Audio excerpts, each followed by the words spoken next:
Hello, everybody. Welcome to another episode of the AI Inside Podcast, the show where we take a look at the AI that is layered throughout the world of technology. Each week, another layer added. Each week, another story that we cover, part of that layer. I'm Jason Howell, one of your hosts, joined as always by Jeff Jarvis. Good to see you, Jeff. Good to see you, boss. Yeah, we're just layering until we reach the moon.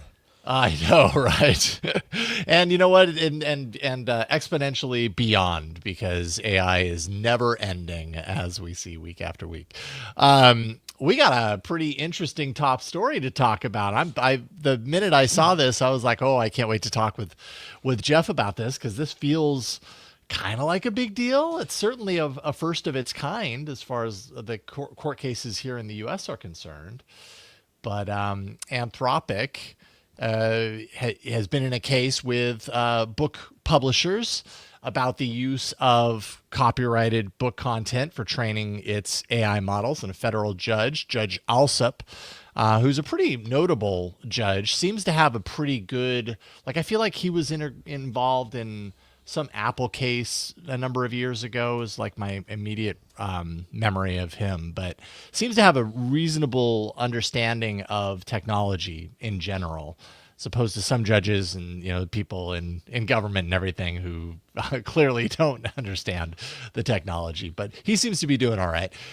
He deemed Anthropic's use of copyrighted books as training data for its AI models, quote, quintessentially transformative, and as a result qualifies under the fair use doctrine here in U.S. copyright law. So, but that's just a part of the case. So part of the case is that Anthropic bought apparently a number of books when it was looking to train its Claude AI models. They used both free but pirated databases like Books 3, there are 2 or 3 of those, but they also bought books and scanned them. So there were 2 different behaviors here at issue. I'm super curious to know, like what books they bought and scanned. Well, they got a whole bunch of used books. It's I think it was one step up from the buy books by the yard for your shelves. Oh, okay. They just needed books. They wanted language. Books. Okay, and so they're not going into Barnes and Noble and saying we'll take all of your top sellers. No, but according to the case, they spent millions of dollars on books. They bought tons of used books. Then they tore them apart. They tore off the bindings so they could scan it. And then they destroyed all the books, which rather disturbed me, but be that as it may, they then had it all scanned in, made PDFs, and then used it to tokenize. So keep going. Okay. Sorry. No, I think it's definitely worth and important to point out. There are these 2 aspects to this case. Yeah. The buying of the books and then scanning it, even though it's copyright. Judge Alsup is basically saying he likened it to, as we've talked about in previous episodes, reading something and then writing about it. Yep. Essentially it is the model is reading the books and then getting some sort of its own, I hate to put it, understanding, but its own way of interpreting all of that into what it creates. The other side of this, of course, is the pirated, what Judge Alsup referred to as shadow libraries, the use of pirated books from these online shadow libraries. Those do not qualify as fair use under this ruling, according to Judge Alsup. And in fact, they are going to face a separate trial later this year to determine kind of the end result of that one. So first, by the way, you're right. Alsup was the judge who was involved in the Oracle versus Google case. Oracle versus Google. I was thinking it was Apple, but there you go. And he learned Java in preparation for the trial. So yeah, he's technically savvy. I give him that. And it's a good decision, I think. I read it in detail. You marked it up, right? You went through with a highlighter. I just went through with things that I thought were interesting. Yeah. So. Right, there are 2 behaviors here. Again, one is they bought books, and that, when used for training, is pretty clearly fair use. Mm-hmm. The other issue is that when they pirated books, when they use these books that were not properly acquired, then that becomes a separate issue. And it's not really a fair use issue, it's an acquisition issue. Right. And I have said all along that there are 3 issues when it comes to AI and copyrighted material. One is that, in my view, training is fair use and transformative, and I'll come back to that in a second. 2 is that's separate from the question of acquisition. if you subscribe. Well, I'll come back to that in a second. And then third is whether or not you quote this at length. Are you plagiarizing or stealing or repurposing the content? The third was not an issue in this case. No one was saying that. New York Times is trying to say, in the case of OpenAI, in that case, well, you could get my article if you go through about 87 questions and find it and ask, and you have the first two paragraphs and you ask, what's the third paragraph? You're going to get it. But that's not an issue here.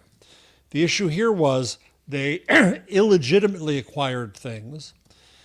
They kind of, I think, thought better of it, and that's why they went and spent millions of dollars on used books and went through that whole process. But they didn't get rid of the stuff that they had acquired illegitimately through Books 3, et cetera. And they left the databases up so that any engineer could read it.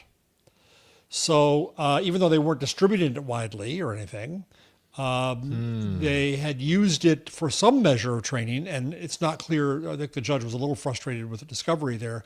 It wasn't clear how much they were used, and didn't fully purge in a way. Didn't purge. Thank you. Didn't purge. Right. Okay. Because we often say, like, when it comes to these models, training off of this massive trove of information isn't the same as like having access to a BitTorrent of this massive trove of information. It's not like that training data contains the information that I could go into and then I suddenly have access to 1 million books. Well, he did say that in a sense they memorized the books, but it was then cut up into, well, there are two different things here. When you're training and you're tokenizing it, he said, in a sense, you're memorizing it, but in a way you're not, because there's software that then stands between you and that book, and you're not really going to get that book out. But that wasn't really the issue. The issue here is I think it's going to revolve in the next phase strictly around the question of pirating and buying a book that was not acquired. But one of the interesting things here is that no matter how you acquire the book, even if you acquire a used book and the author gets nothing additional for that, then is that fair use? The authors would say, well, whoa, you're making a fortune off my stuff. I should be able to make more out of that. And the judge hinted here at saying, no, there isn't a differential use scale. Once someone's bought this, what they choose to do with it is their right. And I think we're going to see some really interesting cases here. I told the story on the podcast about how my publisher is putting at the end of my audiobook for magazine, you may not use this for training, and I object to that, but it's going to be there, and go ahead, use it. I don't care. So the question is, can you restrict the use? Can the New York Times, when you subscribe, and my view has been, if OpenAI subscribed to the New York Times, they had one subscription to the New York Times, they can read the New York Times, they can do what they want with it then. But then if the New York Times throws into its terms of service there, but you can't use it for this purpose or that purpose, is that in the right of the publisher to restrict the use of something that you've acquired? And this touches all kinds of things like textbooks and other things. And so yeah, it reminds me of CDs, and like, you know, when we had CDs and then people were ripping them, there was always this kind of murky world of, okay, well, are you breaking the law? Like it's generally acceptable to do this, but the law is not entirely clear. Right. It seems like they're walking in very similar territory here. Yeah, they are, and I think this will be litigated in many, many, many future cases. And this is a district court, so it'll go to appeal. It'll probably go to one of these cases, or some set of these cases will go to the Supreme Court, and we'll see where all this lands. But I think that that's a separate question. So at the end of the case, the overall analysis, there's a very good summary. And he said that the copies used to train specific LLMs were justified as a fair use. Pardon me. Now, here's the sentence that I think is a little funny. The technology at issue was among the most transformative many of us will see in our lifetimes. I don't think that's what the law means. And I'm no lawyer, and I'm no judge, and I'm no law professor. But when we talk about transformative, we're talking about whether the work is transformed in the process. Right. To call AI a transformative technology is, I think, an entirely different use of the word transformative. It doesn't matter whether maybe it transforms. Yeah, but I thought that was a weird observation. He's right. Yes, it's a very transformative, but it's transformative to society, right? Not so much to the content, because you could use it in an untransformative way. You could quote it at length and not transformative. So that was weird to me, but I agree with him anyway. The copies were used to convert purchased print library copies into digital library copies were justified through a different fair use. And there's 4 qualifications for fair use. I won't go into all that detail right now. Third point is the downloaded pirated copies used to build a central library were not justified by a fair use. Every factor points against fair use there because it was pirated. And for any copies made from the central library copies, but not used for training, this order does not grant summary judgment for Anthropic. On this record, in this posture, the central library copies, and they kept on saying they were building a library, were retained even when no longer serving as resources for training copies. Hundreds of engineers could access them to make copies for other uses, and the engineers did make other copies. So that was an extension of the pirating. You acquired it wrongly, you allowed others to use it wrongly. Bad. Distribution, pirated material. So this order grants summary judgment for Anthropic for the training use was a fair use. It grants the print to digital format change was a fair use. This is interesting too, because one of the arguments that the authors tried to make was you copied it. It's the same thing we went through with Google Books. VCRs, and well, even before that, VCRs and DVRs. In the early days of VCR, the original argument out of Hollywood was to record it is to make a copy, and you can't do that. Yeah. Same argument was made with DVRs. It was some of the original efforts to give you TVs over your cable. They actually had multiple copies of the movie so they couldn't get zapped. The original experiment with this in Florida with Time Warner was just that. They had multiple copies of the movie. Look at what happens with Internet Archive. We have a copy of the book. We only have one copy of the book. Only one person can read it at a time. Same with libraries. So this question is an issue. So the fact that they left that there is an issue. So creating a central library is a problem. So we will have a trial on the pirated copies used to create Anthropic's central library and the resultant damages, actual or statutory, including for willfulness. Anthropic later bought a copy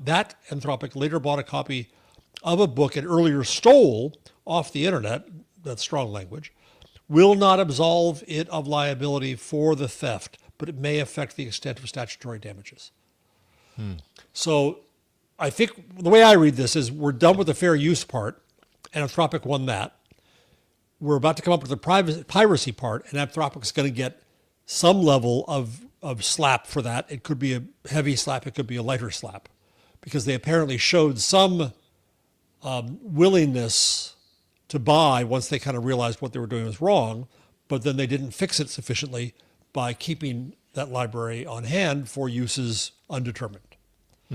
So I think it's a good decision, and I've been saying all along that and he didn't really get into great detail about the transformative use. So again, well, maybe I take it back. He did. He said that though it was tokenized, and again, he seemed to show, I think, a good understanding of the technology, and that meant that, yes, every word was there in a sense. It was in such a different form, number one, that it didn't matter, and number two, that there was software between you and that. That you're asking a separate question, it comes up with something different. You're not using it to read that book. Right. So now show me chapter 2. Right. Now show me chapter 3. Right. And even back to the OpenAI New York Times case, it wasn't until the New York Times went pretty far down, basically giving it the first paragraphs of an article before the only choice it had was, what's next? What's next? Oh, okay, this is what's next. Because it didn't have much choice otherwise to do that. And I don't know how the courts will look at that. So, fascinating case. He also called a lot on Google Books and how Google took tremendous care to make sure that the books would not get used in the way that Anthropic did, that they weren't just going to lay around, that they restricted the use. That in some cases, all you can get is a few pages. As we know, if you use Google Books and you go in there and you try to find stuff. Also, how HathiTrust operates with its rules. And by the way, I'm just finishing a book now where I have tons of books I did in fact buy. That's my bibliography. There you go. You can train your own model now. Of papers, yeah, I should. But HathiTrust and Google Books was invaluable. Invaluable. In my acknowledgments, I'm thanking them both because I couldn't have done this research without that, plus newspapers.com, to be able to get back to all these archival records. It's important for society to have this material. It's important for society. If we're going to have AI models, it's important for them to be better than worse. So I think we have to figure this stuff out. And I understand when people use Books 3, and at the time, Books 3 was probably mainly used for academic stuff, and nobody cared, and nobody bothered. So I think that's what I had to say about this. Let me see if there's anything else here I marked. Yeah, it has books, the use of books at issue to train Claude and its precursors was exceedingly transformative and was fair use. But he used that kind of language. The digitation of the books purchased in print form by Anthropic was only a fair use, but not for the same reason as applies to the training copies. That's to say that you buy a book, you tear it apart, you scan it, fair game. It's okay. That's fair use. So a lot of calls on the Warhol case, a lot of calls on the Google case. So it's a really interesting decision, and I, all in all, applaud it. I'll shut up. Yeah, no, I do too. I think it in many ways lines up with my own kind of belief system around where this is headed, and I kind of assumed it probably did with you too. What it makes me wonder is, okay, so when it comes to books, as is the case that we're talking about, it says pirated, content is a separate issue, but if it was acquired, justly, or if you bought it, or whatever, whatever that means, I think what I'm trying to figure out is how that applies to the acquisition of text online, as far as like online content. New York Times might have some of its content behind a paywall. I imagine that could be the analog to the pirated content thing if someone was to, get access to that without paying the paywall. Yeah. But New York Times also has content that isn't behind a paywall. Exactly. And which it's goes freely accessible from, online internet scrapers. If someone wanted to do that, is there an analogy to draw a line between that and this? There is. I think there's a few layers there. One is that something's just freely open on the open web, and you can read it, and you can learn from it, and you can use it. The second question is, even in the open web, robots.txt or terms of service.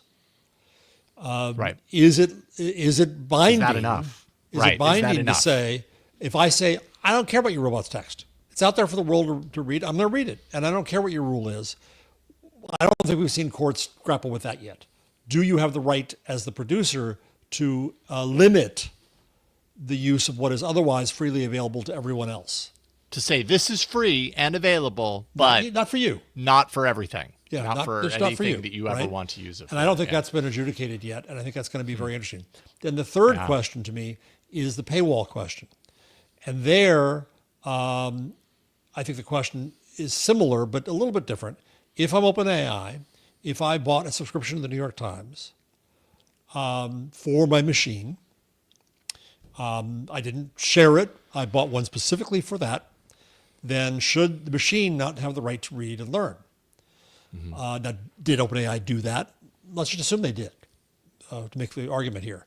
The court's going to have to say, what if the Times didn't have a terms of service saying, no, you can't do that? Or even if it did, does it again have the right to restrict that use? When I buy a book, the reason you can have used bookstores is because when I buy a book, I can resell it. Now, it's different when you get to digital works, of course, because but that's not because you're protecting it legally so much as you're protecting it technically.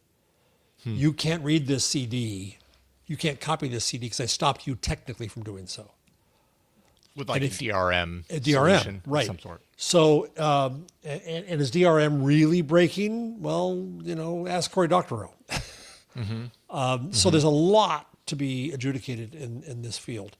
Now, the bottom line for a lot of folks is it's going to take years and years and years for this to go through the court to get to settled law.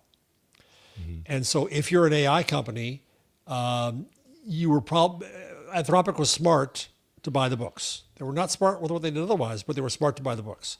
And that's probably the best way to do it.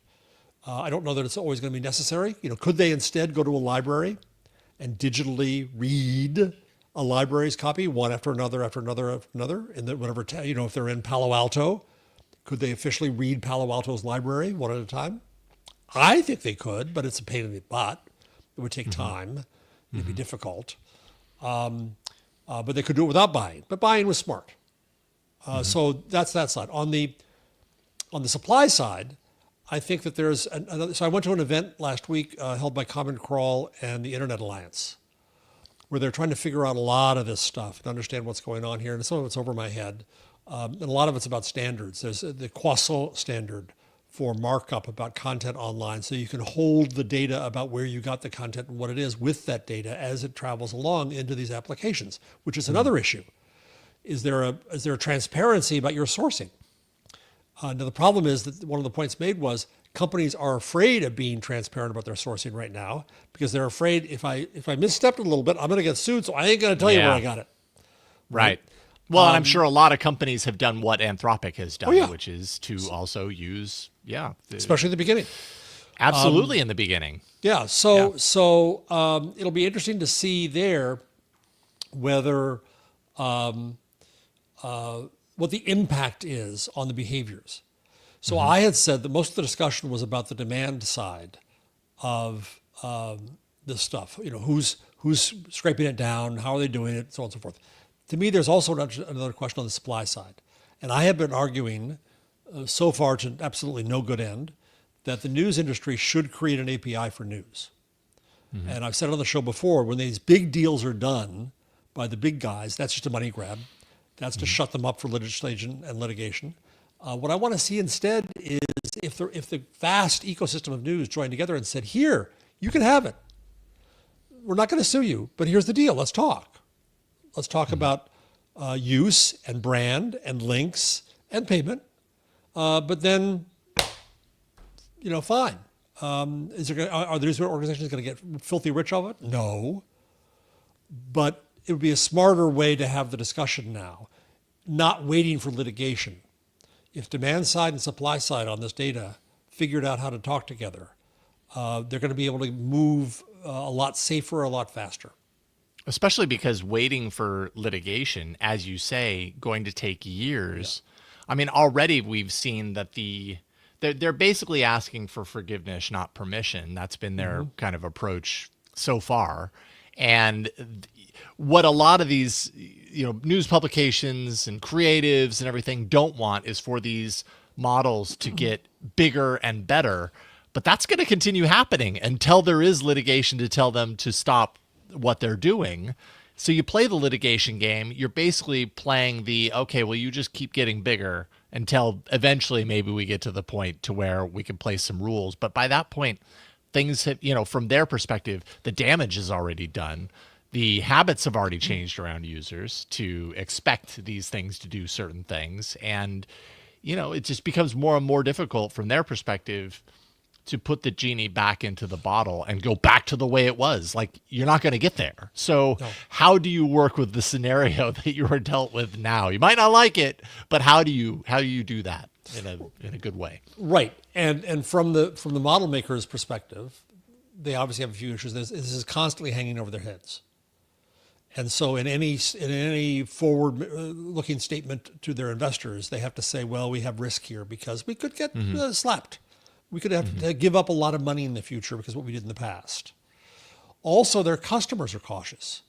I did a panel at the BDMI Bertelsmann investment arm about 2 years ago, and at the time, this is early on, the ad agency said, we're not touching this stuff for public use because we're afraid that we're going to get sued too. Private use, internal use, yeah, we'll play with it and we'll use it as much as we want. But for public use, too much liability. That limits the customer base for the AI companies. So if they can't come along and say we're the safe one, we were okay, then you have an issue. Yeah. And Fascinating stuff. It is. I know I'm talking a lot. I dropped in the rundown. We didn't come to it, but I just wanted to mention Bill Gross at Idea Lab launched a new company called ProRata.ai, and they just came out with their ethical search engine called gist.ai. And it's just relevant here for a second. If you go there at Gist and ask a question, and I asked about myself, and it was wrong about stuff, but so asking who is Leo Laporte, because we know there'll be stuff in there because he's. All right, who is Leo Laporte? So it may be right around. What will happen is on the right column, it will ascribe a percentage to, if it finally gets it up here, there. There we go. So it ascribes a percentage to where it found the information. 19% of the answer, and I don't know how it calculates that. It comes from Wikipedia. Oh. If you keep going down, it's all Wikipedia for him. I know, but it's different pages on Wikipedia. But for me, it had other sources. I asked who I was, and it said I was a mayor of a London town, which was very wrong. Did you know this? No, Did you know that? I have rights and I have an accent I didn't know I had. That's so cool, anyway, though. this is an effort to say we have gone to these sources. These sources have given us permission, and we're going to pay them a portion of the revenue for this search. Mm-hmm. So that's another way to tackle I guess in this case, it says right up here at the top, 100% Wikipedia. Yeah. So in this case, that's all. Yeah. Well, that's the motive. If it can find it for free, it will. That's true. Ooh, who is Laporte? Oops, I didn't mean to do that, but it knew what I was talking about. I'm just wondering if it's going to do the same thing again. And yeah, it looks like it's all Wikipedia, 100% of the answer. If you egotistically ask who I am, it will give you a different answer. Who is, let's see here, who is author and podcaster Jeff Jarvis? Okay, let's see what it says. Let's see if that kind of kicks it into the right. Okay, so it gets your books, Wikipedia, iNews. So 49%, 32, 7%, 6% of the answer coming from iNews. One more source, another Wikipedia, 6%. So it's getting a lot from Wikipedia in my 2 or 3 queries, but I appreciate the approach here. A little bit more clarity as far as the wideness or the narrowness of scope as far as where it's getting that information. So anyway, I didn't mean to spend so much time on that, but I found it a fascinating decision today. So it matters in our little world. Indeed, it does. So next. Excellent. Well, another story that kind of feels a little big, just because we talk about Perplexity a lot. Apple reportedly in early stages considering an acquisition of Perplexity. At least there's kind of talks happening inside the company. Bloomberg says Apple is exploring the option, has not made a formal offer, has not approached Perplexity directly about this. So this is just purely like, apparently Apple has considered, what would it look like if we were to buy Perplexity. Also considering a partnership with Perplexity if an outright acquisition wasn't, that isn't the only thing on the table. So maybe partnering with. The goal being, of course, to integrate Perplexity into Siri, also potentially to develop a search engine to act as an alternative to Google, because there is kind of blood in the water right now. I think a lot of Google's longtime competitors are seeing a moment where Google's search business is a little bit on the ropes, is a little bit, challengeable. And Apple, of all companies, probably would be interested in having its own product there. Mm-hmm. And I think this just kind of lines up with, I feel like we talked about it a little bit in previous weeks, but I've definitely read about it, which is Apple's AI strategy right off the top. It hasn't been working very well for the company. It's been kind of an uncharacteristic miss in certain ways.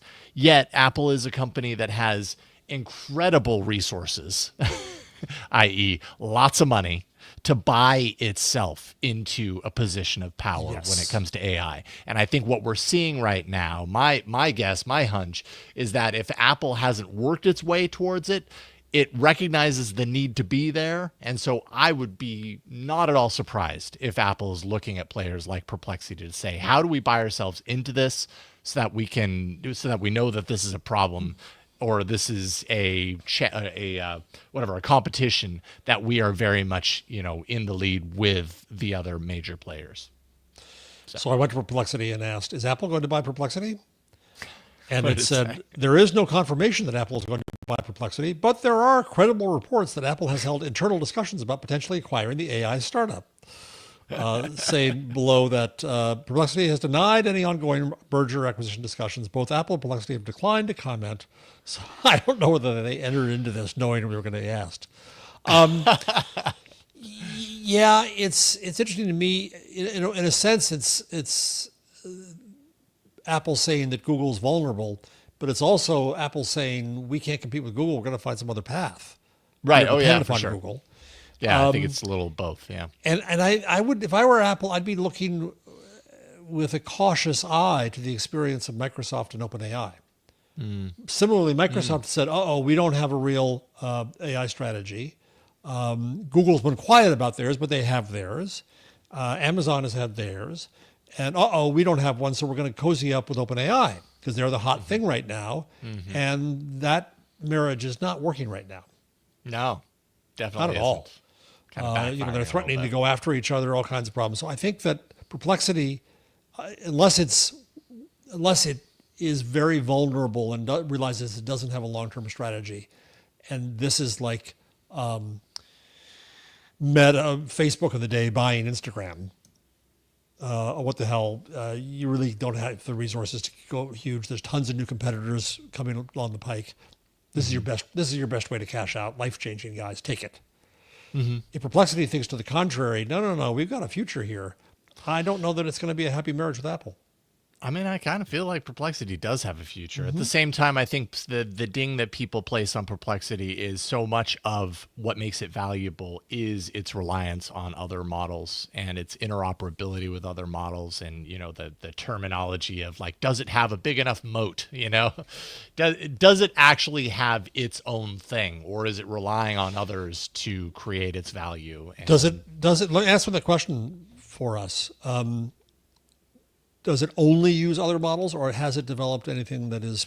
No, they have their own models. And right. I'll be completely honest, like I use Perplexity every day, right? Like I've talked about it many, many times. Right. Rarely do I go in there and choose some of the other models. I usually just end up using the default, which I believe is Perplexity's model by default. And so I guess to that end, like I've become really accustomed and comfortable with what Perplexity is giving me off the top. Now I do go in there and tweak it, but not with enough regularity for me to be like I switched it to this because of this reason. I might go into ChatGPT because I do have a subscription for that and use that for very particular things or whatever. But with Perplexity, I have a certain number of things that I use it for, and rarely do I kind of deviate from the default on how I use it, and I'm perfectly happy with it. So, what do those other models think of Perplexity? I wonder. Yeah, it's a good question. I don't know. Because I mean, you've got your ChatGPTs in there, you've got your Claudes, and all that stuff is in there. So technically Perplexity is granting more users to those services via the API that's tied into Perplexity. So they're getting something out of it.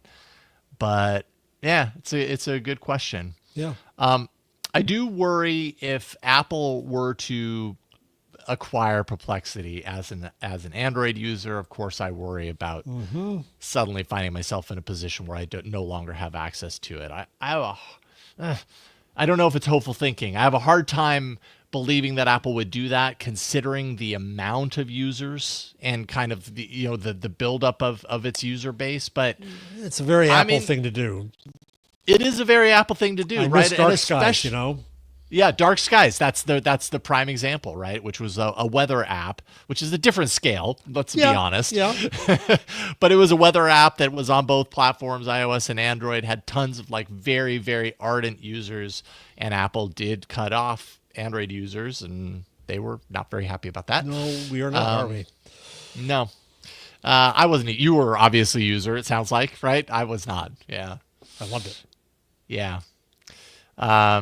So anyways, Apple also is not the only company considering this. There's also stories right now that Meta has been considering a possibility of buying Perplexity. Meta, as we know, in recent weeks and months has been really focused on redesigning its AI strategy, creating new departments, big name hires to kind of move along and propel and accelerate its AI development. Perplexity being one thing under the spotlight. Also, what is it? Sutskever's Safe Superintelligence. Also, Mira Murati's Thinking Machines Lab. So Meta's, these large companies are just saying like, hey, we've got buckets of money. We can buy our way into the places we need to go and want to go, and that just makes them even more impenetrable.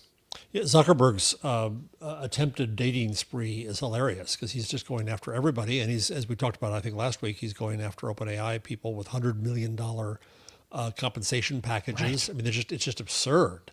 But it smells a little desperate to me. Yeah, and it does.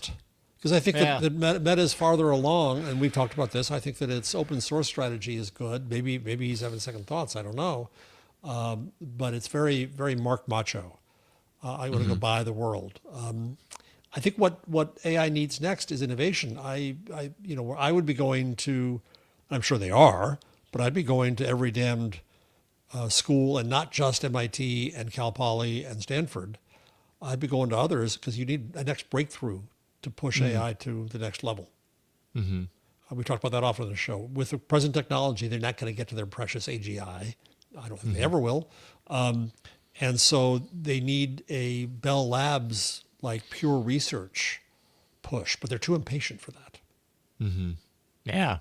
Hey, and they've got all the money in the world. So why settle for impatience when you have the dollars? Yep, that exactly. you need to just buy yourself there right now. I just want to call out real quick in our chat room. Lou, what's up, Lou? Says Dark Sky was an awesome weather app. Having a hard time trying to find one as good.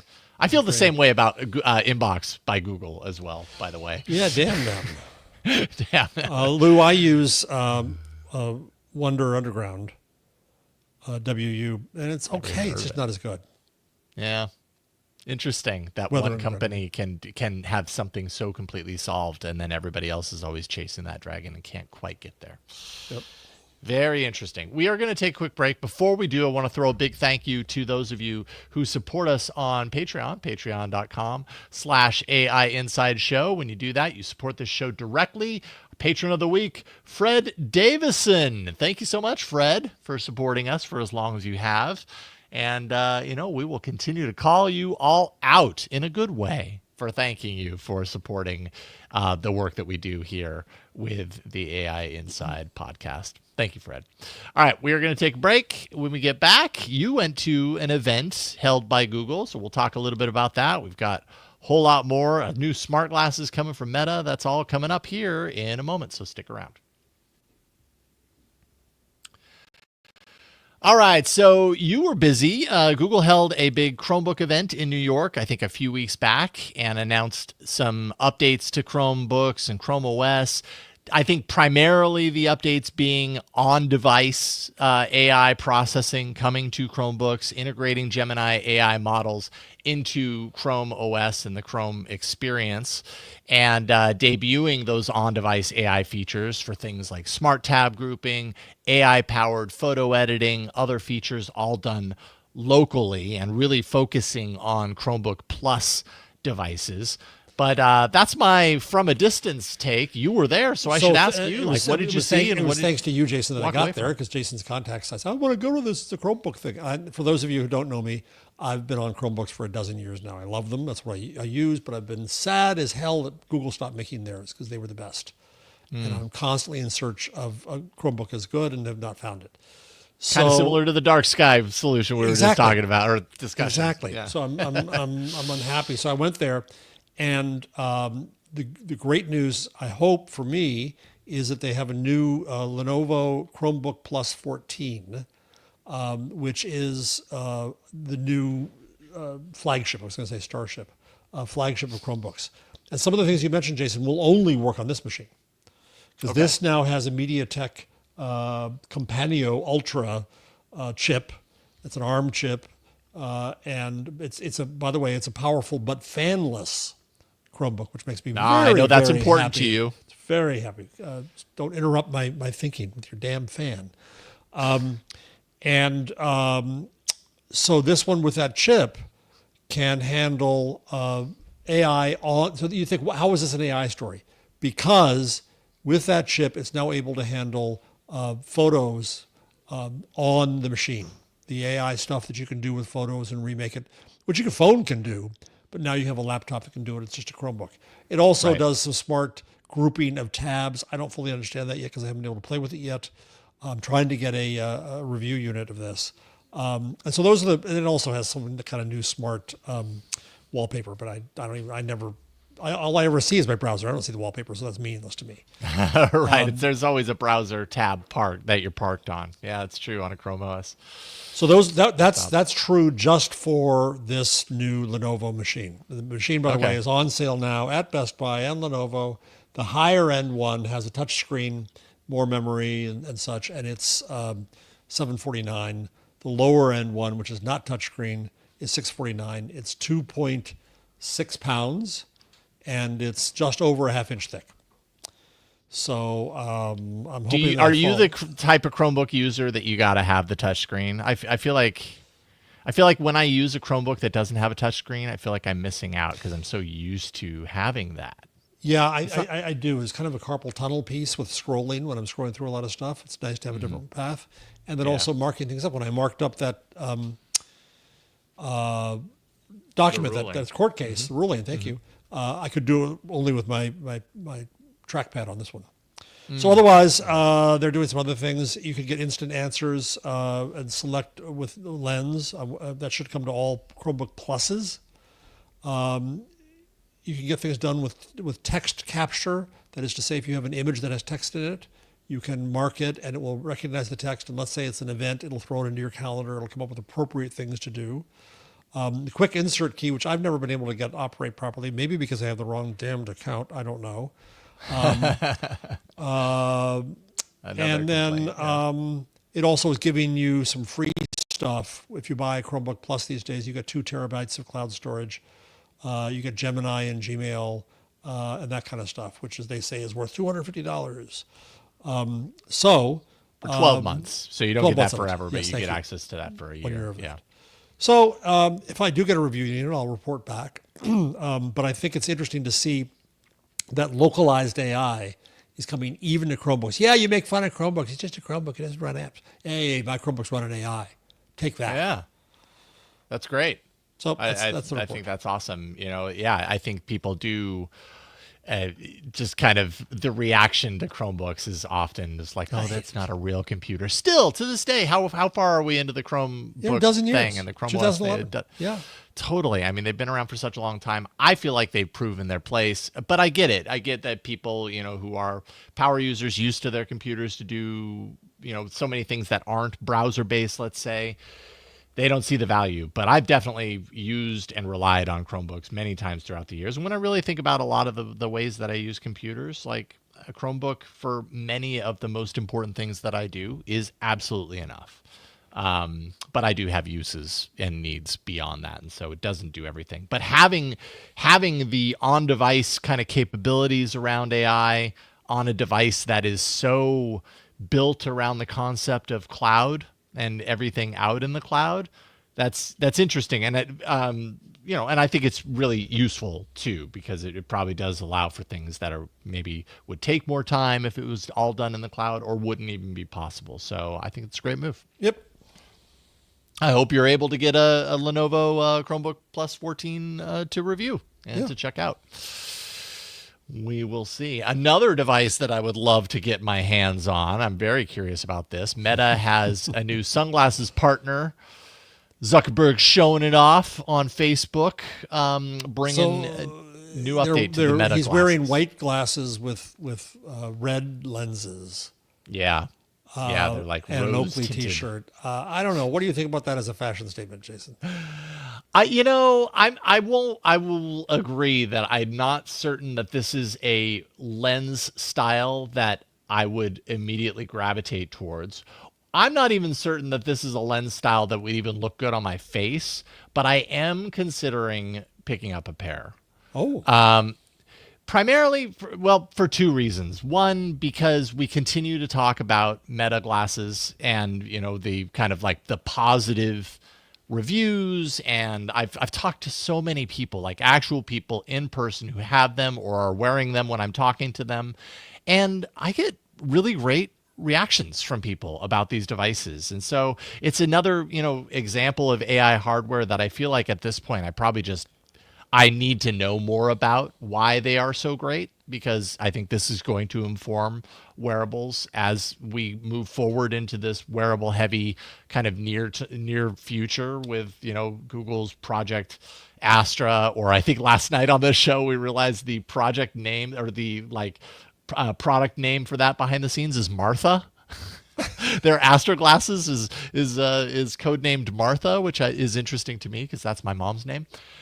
So my ears automatically perk. So anyways, it's an interesting moment for glasses wearables. Meta seems to be doing great things with them because people seem to like them. And these being the new ones, they do different things. They do hands-free 3K video recording. So instead of 1080p recording, now we're at 3K capability.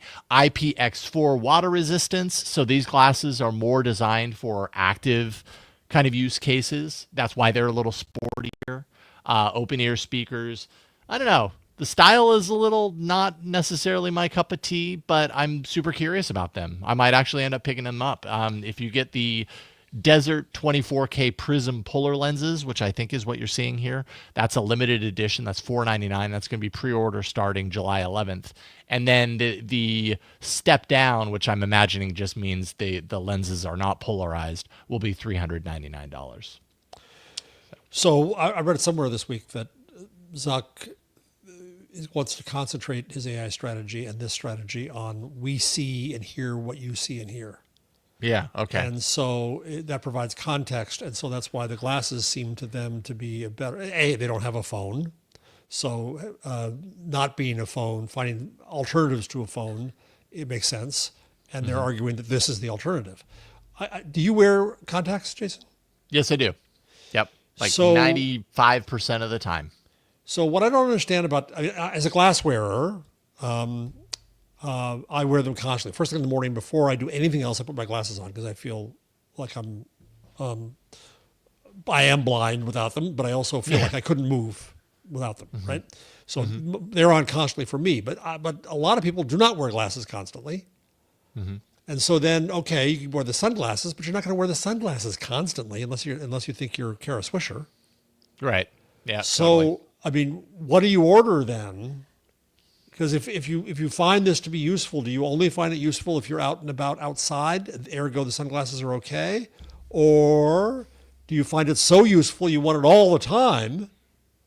In which you just case, deal with the fact that you're that person indoors at the dinner table wearing your sunglasses. Or you just get clear lenses, or you get prescription lenses in them. I wonder what these would look like with clear lenses. They might look kind of funky, but well, it kind of looks funky as is. I know, totally. Yeah, I kind of wish, but it's a usage question to me.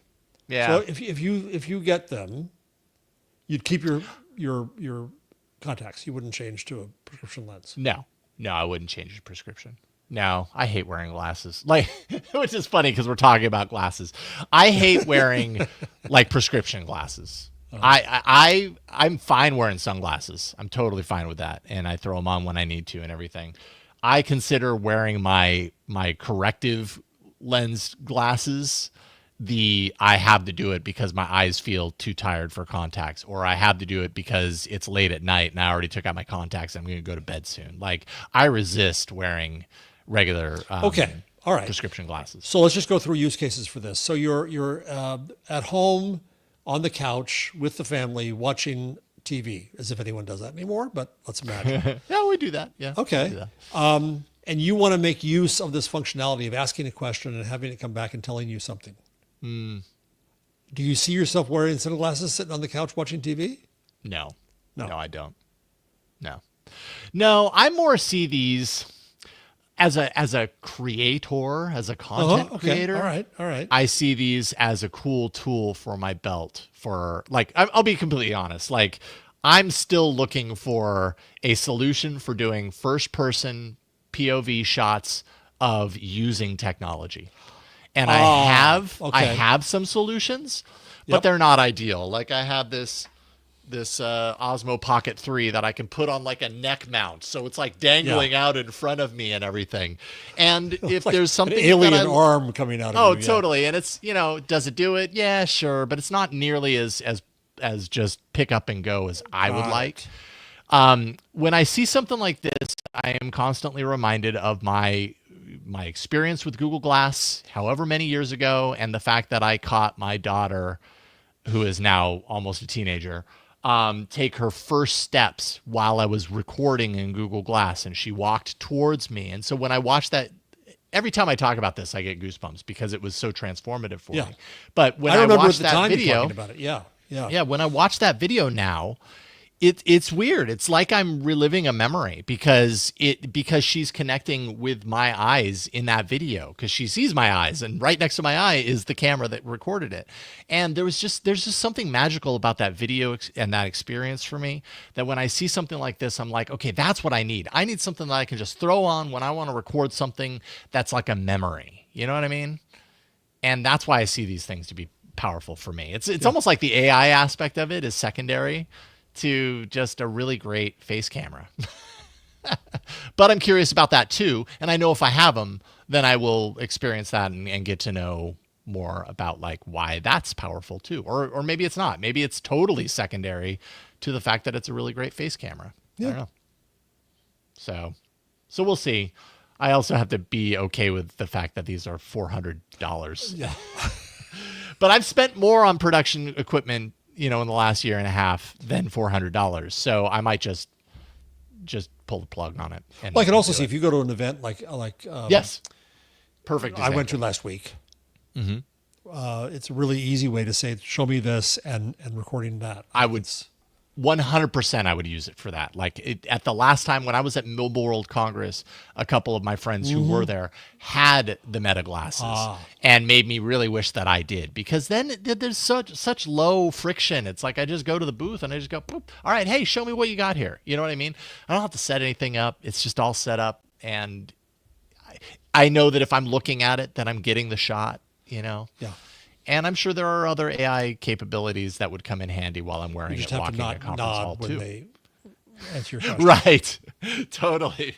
Yeah. Can it stabilize around my constant need to move around when I talk, which I do on this show all the time? Anyways, I'm curious. Not entirely sold on the style, the like design of it, but maybe it would look good. Maybe I'd get used to it. I don't know. Maybe we will find out soon. There's my tease. Real quick before the next break, although not really real quick because there's 3 stories here, but we can get through them. Turing Institute has released a study examining children aged 8 through 12, also their parents and their teachers in the UK, and how they're interacting with generative AI. And so it's a very long study, 65 pages worth kind of scanning through. Some of the kind of findings I feel are kind of expected. More than half of them have used generative AI tools in some way. 22% of children report using generative AI, mostly using ChatGPT, according to this report. Most using it for things like creativity, for learning, for entertainment. That all totally checks out. Yeah, and I think this is interesting, is that like teachers enjoy using the tools, but worry about their students using the tools. So it's like, we can, but no, you cannot. So yeah.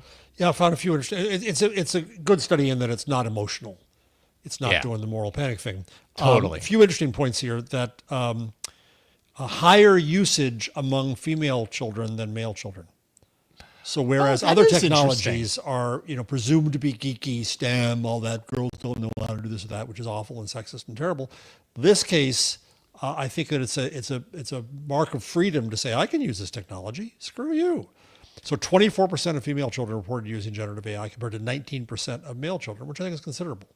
Also interesting in that same point number 2 in the study is that ChatGPT is the most powerful. The brand, the first mover brand does have value. 58% 100%. have used that versus Gemini 33%.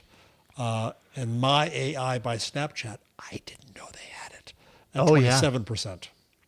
Yeah. And I mean, kids are using Snapchat, just to I communicate and everything. So the AI baked into that, of course, that the number is going to be high with kids. Yeah. The majority of children who report using generative AI find the technology exciting. But these numbers are increasing if their parents or carers hold optimistic views around technology. So if it's, don't use that horrible thing. Yeah. Right. That was another thing that stood out to me. Yeah, I totally agree on that one. It's kind of like, what is the conversation that's being had in the family, in the household around the AI tools? And I mean, obviously, if the parents are reacting strongly to it, that's going to influence the kids' perspective on it. It might also drive them towards it. Because kids often like to do the thing that the parents tell them, no, don't do that thing. Yeah. I mean, I went online because when the Google announcements came out, I just did on the socials, just did a post and saying, well, now AI's on Chromebooks. And somebody came in and said, I don't want anything with any AI. I don't want to use AI at all. I said, do you use Gmail? Do you use Maps? Do you use Search? You're using AI. And I don't want to know it. I don't want to know it. Wait a minute, isn't that kind of worse then? Yeah. I don't see any AI. So anyway, I thought it was an interesting study. Yeah, very. And then New York Times has a report. Of course, I can only show you half the screen because I'm not logged into New York Times, but has a report on how kids are being referred to chatbots for therapy uses while they wait for traditional therapy, because there are, like caregiver shortages, that sort of stuff. And one of the services is called WoeBot, WOE, like I'm assuming as in woe is me. Happy. Yeah. Okay, WoeBot, chatbot that delivers pre-approved responses rooted in cognitive behavioral therapy, designed to manage distress and help reinforce coping skills. And the kids are finding comfort and privacy. So this troubles me, even though I'm a fan of AI, this troubles me some. I just don't, 2 points. One, somebody said, well, isn't it better they have this and nothing else? I said, well, the issue isn't the technology. The issue is where we are as a society with providing therapy to children. But point taken. Why are we not providing them the tools that they actually, need to? And well, isn't this interesting to play with? I said, but the last place I'm going to experiment with this is with our children. So we're not knowing how to use it. It was also pointed out this is more a chatbot than AI, in the sense that it's more Eliza-like, that it has set answers and DBT answers, which is somewhat better, but it's just still, I think we're too quick to use it in these kinds of cases because we're screwing with our kids' minds. And everybody's screaming, oh my God, the phone is screwing with their mind. Okay, they're watching videos and they're playing games on it. In this case, they have a mental problem, and we're sending them to the computer because we don't have the resources, or our insurance companies are so screwed up they won't pay for the resources to help our children. That's the worst than a sad commentary. That's a sick commentary on our society. Yeah, and as I kind of think that through, like, we have for many years now looked at social media as being a kind of a manipulator of kids, right? And now we're inviting everything. And now in another way, we're providing a different kind of manipulation from the perspective of, we see lots of stories and hear a lot about people. And I know that you put some links in here, but I didn't move them up, too many so links. I apologize. I put in lots of links for this. That's okay. I love it. I love all the links. It's so helpful to me. But just this idea that, like, people are starting to feel like they have some sort of emotional connection with AI and with the chatbots, rather. And, kind of the question around, does it matter if it's truly emotional or not? If the person gets something valuable out of it in the end, that's kind of the end goal. But when we're talking about kids, that can be a completely manipulative endeavor. Yes. So just more caution is needed. Huge. That's why I'm really glad to see the Turing study, because we need a lot of study around this. We need to understand how people are using it, where the dangers may lurk. And I'm always the one who argues that you cannot have fail-safe guardrails. So we need to do these things with that in mind. As good as you might make it, you're never going to be fail-safe. Another thing that this pointed out, and then we have one more story in this block, and then we'll go to a break, is that they see one of the benefits as that the chatbot is non-judgmental. And this is something that I see as a recurring theme as far as why people have a desire to turn to chatbots for things like this, is that there's no judgment. I don't know that I have much more to say about that other than that's pretty fascinating. That's interesting. What is the commentary that what does that say about, the other aspects of their life? There's a lot of judgment that we're surrounded with all the time. And so I can completely relate to that. Right. As a parent, we judge. We try not to, but we do. B, it's not just that we judge. We also think we can always find solutions. Yeah. And one of the hard lessons that I had to learn early on was the lesson of validation. And at first I thought, that's just psychobabble. But it's just saying, yes, I hear you. Yeah. What you have is a valid emotion and concern, and shut up then. Leave it there. The other point, just light on yours, is the value of anonymity. Is the confidence that hopeless confident that I can talk to this thing and not be embarrassed elsewhere. I can explore all these aspects of my mind and my being without the judgment, without the, with that anonymity piece in play. As long as it's not convincing you can fly. Right. Yeah. Yeah, absolutely. Oh man.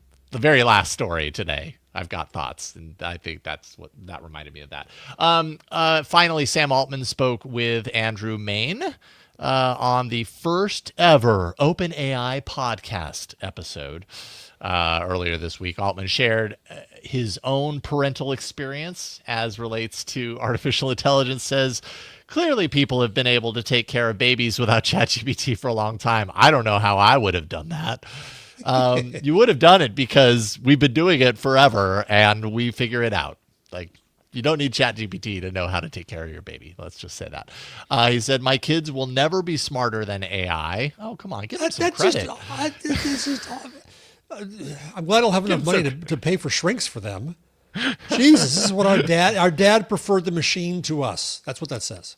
I mean, our dad had more respect for his machine than he did for his children. Jesus. Yeah, it says they will use it incredibly naturally and look back at this like a very prehistoric time period. I mean, that's probably true. That's fair. Yeah, I think that's pretty fair. He acknowledged that with the good comes the bad. He says there will be problems. People will develop these somewhat problematic or very problematic parasocial relationships, and society will have to figure out new guardrails. Ding. I feel like we need like a sound effects board. Every time guardrails comes up, we can ding. But the upsides will be tremendous, he says. So the bad stuff gonna happen, but there's good stuff. Remember that. So there you go. Interesting stuff nonetheless. I did not listen to the entire podcast, but I'm sure he said lots more things that were titillating. Real quick, if you are enjoying this show, please leave us a review on Apple Podcasts. We really appreciate it. I will say gladly and happily that we've received at least 3 or 4 new reviews, and I just really appreciate it. Thank you for doing that. I love to see it. Me saying this repeatedly is working. If you haven't yet, hey, do it. It really helps get the word out for the show, and that's something that we're really trying to do right now. So thank you for that. Thank you for your support. Going to take a quick break, come back, and do some lightning round that we began last week, and I think it's a lot of fun. So that's coming up here in a second. All right, time for some lightning round action. OpenAI took down its promotional materials for its big $6.5 billion acquisition, partnership, whatever you want to call it, with Jony Ive, after a court issued a temporary restraining order over the use of, quote, IO, which was going to be the name of it. I wonder if it's still going to be the name of it. There is an AI hearing device company that we have talked on the show about probably like a year ago called IO, but it's spelled IYO, but apparently it's pronounced IO. They filed a trademark lawsuit arguing that OpenAI's branding could cause market confusion. OpenAI clarified that the deal is still moving forward as they're reviewing their legal options. So it's like a trademark dispute. Do you think OpenAI is going to change the name of IO into something completely different? Yeah, probably will. Probably will have to. Yeah. What a kind of ding for a company like OpenAI and a partnership like this to experience very early on. Why didn't they see that coming? And even I wondered about Google I/O too, even though it's not a device, but it's a brand that they use around all kinds of things. It's such an obvious brand. Yeah, but I mean, I/O is a thing. I don't know. I/O's also just like a terminology. Yeah, it is. So I don't know. Yeah, I would guess that they're probably going to change the name just purely because these two devices walk in the same, kind of. And it's early spheres. enough in the process; you're not hurt. That's true. That's true. But it's interesting that they didn't catch it in their due diligence ahead of time. And then what might the product actually be? Because we're still kind of curious. Like if OpenAI and Jony Ive are working on a hardware product, do we even know what kind of product this might be? We know, according to court filings in the I/O case, definitely not a wearable, definitely not an in-ear gadget, which probably makes I/O pretty happy to hear that. And definitely not any time before 2026. So while we don't know anything about what it is, we know three things about what it's not. So there you go. I keep on thinking of a blob that you carry around with you that communicates with lots of screens and lots of ways, but knows you and is your kind of key to all these possible technologies. That's what I just... It's an extension of your brain Yep. on your lapel. I bought the limitless kind of device. I don't know when I paid for it in pre-order, probably like 8 months ago at this point. I still haven't received it. Oh. Still waiting. So, one of those. I'm kind of at the point now where I kind of don't care about it anymore. I'm like, I've heard enough bad things about it that I'm like, oh, maybe I should just cancel that order. If you can, yeah. Yeah, I don't know. They might not let me. Meta told its oversight board that it's incapable of detecting or labeling AI-created video and audio on its platforms. Static images, different story. It knows how to detect that for the most part, but it's a problem with detecting video and audio. The board called this approach, quote, incoherent and unjustifiable. Meta is being pushed by the board to invest in technology for improving how it identifies and labels systems for those types of content. So apparently it's a lot more difficult to identify those types of content. I found it an odd confession by Meta. We are the AI gods of the world, but we can't tell if they're fooling us or not. Meanwhile, like as a human, I feel like I can watch an AI generated video and it almost immediately go, that looks pretty sloppy. That'll change pretty soon, but you think that'll change with the state of the art. You'd think they'd say, piece of cake. Yeah, totally. The Senate has ruled a controversial provision banning states from regulating AI for 10 years, that it can remain in the Trump administration's tax and spending bill. So they have worked this into the tax and spending bill, and I'm sure there's justification and rationale for why AI regulation is in there on a state level. I don't understand that necessarily, but the measure conditions federal broadband funding on states not enacting AI rules. That's probably what it is. It's like, we got these rules, and if you don't follow them, then it will impact your broadband funding on a federal level. Right. Yeah, so it's going to shoehorn it in there, I guess. It is facing bipartisan criticism on the terms of kind of undermining states' rights, that sort of thing, but... Which is ironic, given that the argument of everything else is states' rights and here not. The AI people obviously love this. They desperately want this. They don't want to find themselves with multiple regulatory regimes. They don't want to find themselves with regulation, even though they say they do. They especially don't want California or other states to come after them. So we'll see. I think it depends on whether or not there's a coherent federal regime. Usually the states step in when they feel there isn't. It's delayed or it's screwed up or it's ideological. So I think it'll be challenged in the courts, I'm sure, on that basis. But I think I would predict this is going to end up as law. Interesting. All right. Well, we'll follow it if that happens. Perplexity, once again, coming up in the news, rolling out its AI-powered Comet browser to select Windows users. This is a major expansion beyond its initial beta for Macs running Apple Silicon. It's an if you haven't heard of Comet, it's an agentic search browser, integrated AI tools. I am not an early tester. I have not used it. Early testers are receiving invites for this Windows version, and a broader release is that it includes Android is in development. So we'll see that sometime soon anyways. So, okay. I mean, I should be interested in this, but I just haven't taken the time to really pursue it. Some folks in my Discord have been using it. Dr. Do, I believe, is one of them, executive producer of the show. And so he's been talking about it a little bit in the Discord. So, if you are a patron, hop into the Discord. We'll talk about it. And then finally, I kind of alluded to this earlier, John Oliver, last week tonight host on HBO, did his most recent episode on AI slop. Did you get a chance to watch this? I watched most of it, yeah. And highlighted a number of things. Kind of some of the details here is how easy it is for AI creators to churn large amounts of viral videos in the search for that one to pop.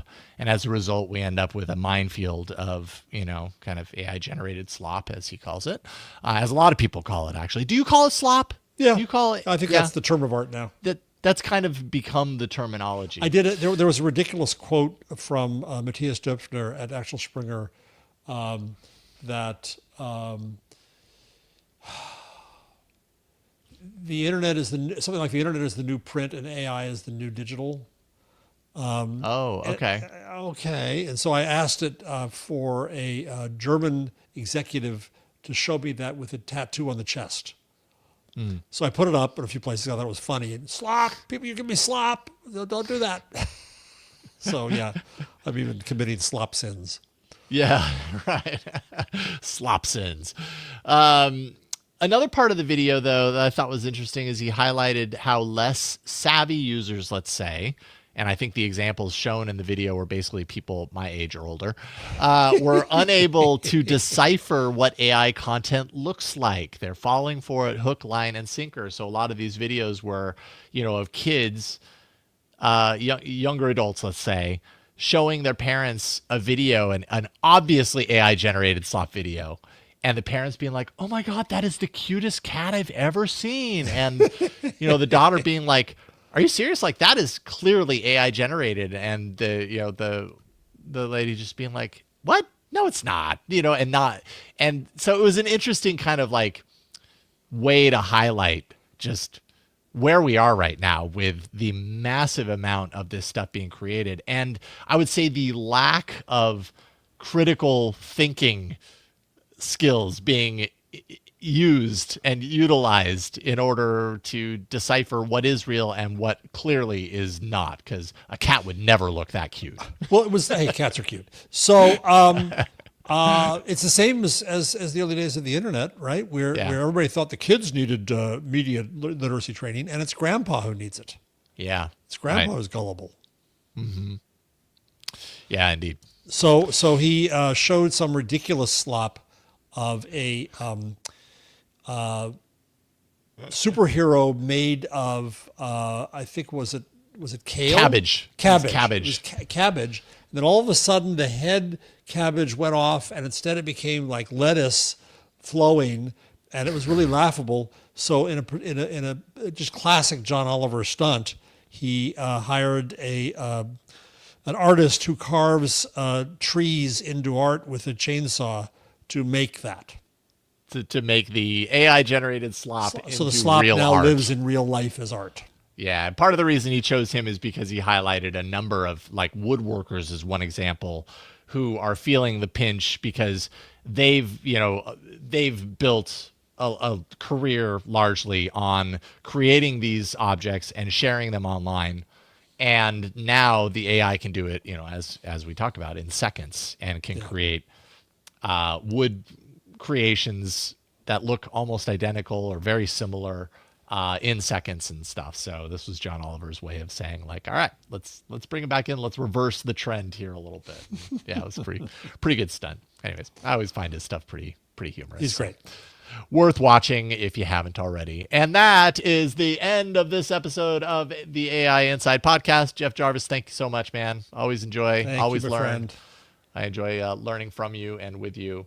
The Web We Weave, one of your books, the Gutenberg Parenthesis magazine, all found at jeffjarvis.com and various other places, possibly even found in the data set that was used to train Claude. And fine by me. And fine by Jeff. There you go. If you love this podcast, like I said, leave us a review. Go to the show page for everything you need to know. See, I'll even show you. Look down here. See, May 18th. Oh. That wasn't that long ago. May 16th. April 16th. It's happening. It's happening. Anyways, thank you. AIinsight.show is where you can find everything you need to know about this show. And then patreon.com/AI Inside Show if you want to support us on a deeper level. We do have our executive producer tier, and it is jam-packed right now, but we could always use more. Dr. Do, Jeffrey Maricini, WPVM 103.7 in Asheville, North Carolina, Dante St. James, Bono De Rick, Jason Neiffer, Jason Brady, and Anthony Downs are our amazing executive producers week after week, and we appreciate you. That's all we got, folks. So thank you. Thank you all. Yeah, we'll see you next time in another episode of AI Inside. Bye, everybody.